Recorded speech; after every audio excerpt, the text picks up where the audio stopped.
Taste the Daily. பருவமழை தொடங்கி ஒரு சில நாட்களிலேயே டெல்டா மாவட்டங்களில் பல்லாயிரக்கணக்கான விளைநிலங்கள் நீரில் மூழ்கி சேதமடைந்திருக்கிறது. குடிமராமத்து பணிகளை முறையாக செய்யாமல் குரட்டை விட்டு தூங்கிய ஸ்டாலின் அரசு தன் தவறை மறைக்க அமைச்சர்களை வைத்து விதவிதமாக பேட்டிகளை கொடுத்து கொண்டிருக்கிறது. அப்படி அன்பில் மகேஷ் அள்ளிவிட்ட தகவல்களை தொகுத்து கொடுக்கிறது இந்த செய்தி தொகுப்பு.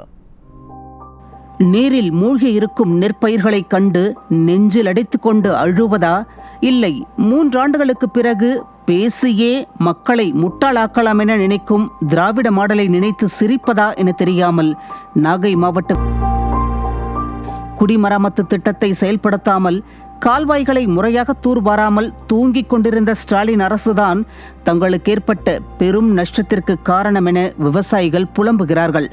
ஆனால் திராவிட மாடல் அமைச்சர்களோ கிஞ்சித்தும் கூச்சமின்றி வழக்கம் போல நாடகமாடத் தொடங்கிவிட்டார்கள். நாகையின் பொறுப்பு அமைச்சர் என்கிற முறையில் வெறுப்பேற்றும்படி பேசியிருக்கிறார் அமைச்சர் அன்பில் மகேஷ். தேவையான அனைத்துமே, உதாரணத்திற்கு இப்போ ஒரு நியாய விலைக் கடை என்று சொன்னால் எங்கெல்லாம் வல்னரபிள் ஏரியாவாக இருக்கின்ற அங்கே இருக்கின்ற ரேஷன் கடையில் ஆல்மோஸ்ட் 20% நமக்கு தேவையான பேசிக் கம்யூனிட்டிஸ் எல்லாமே கையிருப்பு வைத்திருக்க வேண்டும் என்று உறுதி சொன்னதிலிருந்து, அதாவது எல்லாம் தயாராக இருக்கிறதாம்.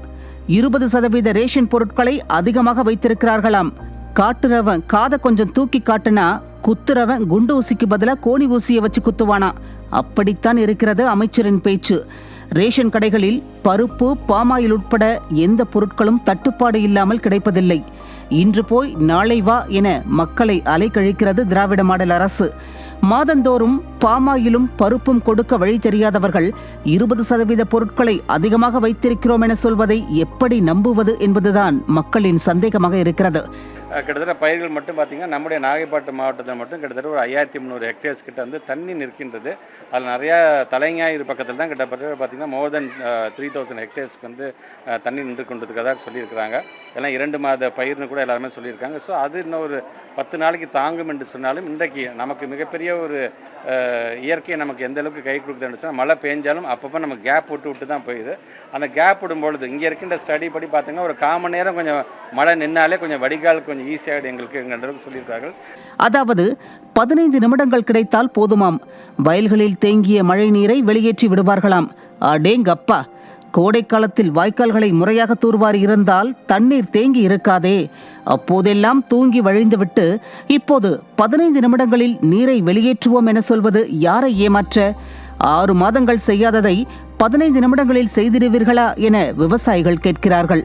காலம்பரை நேற்றே முடித்த உடனே அவங்க என்கிட்ட ஃபோனில் பேசிட்டாங்க. நீ காலம்பரையும் நேரடியாக வீட்டுக்கு நம்முடைய மன்மு துணை முதலமைச்சரோட போகும்போது அவங்க கேட்ட முதல் கேள்வியே எத்தனை பாதிப்பு உள்ளாகி இருக்கின்றது, எந்த இடத்துலாம் தண்ணி அதிகமாக நிற்கின்றது, கால்நடைகளுடைய பாதிப்பு எப்படி இருக்குது, பயிர்கள் எவ்வளோ இருக்குன்னு கூட கேட்டிருந்திருக்காங்க. இதுதான் உச்சபட்ச காமெடியே. பாதிக்கப்பட்ட நெற்பயிர்களை பார்சலில் வாங்கி ஏசி அறையில் அமர்ந்து ஆய்வு செய்த நம்ம ஸ்டாலின் சார் அக்கறையோட பாதிப்பு என்ன என கேட்டாராம். அட சிரிக்காதீங்கப்பா, அமைச்சரே சொல்றார், கேட்டிருப்பார். இப்போது கேட்டு என்ன பயன்? அமைச்சரே சொல்வது போல 13,000 ஏக்கர் பயிர்கள் நாசமாகிவிட்டதே. விதைக்கிற காலத்துல விளையாட போயிட்டு அறுவடை நேரத்துல அருவாளை தூக்குனா வெள்ளாம வீடு வந்து சேராது. 2 நாட்கள் பெய்த மழைக்கே இவ்வளவு சேதம். இனியாவது ஸ்டாலின் அரசு வாய்ச்சவடால் பேசுவதை நிறுத்திவிட்டு போர்க்கால அடிப்படையில் செயல்பட்டு பருவமழையிலிருந்து மக்களை காக்க வேண்டும் என்பதே அனைவரின் கோரிக்கையாக உள்ளது.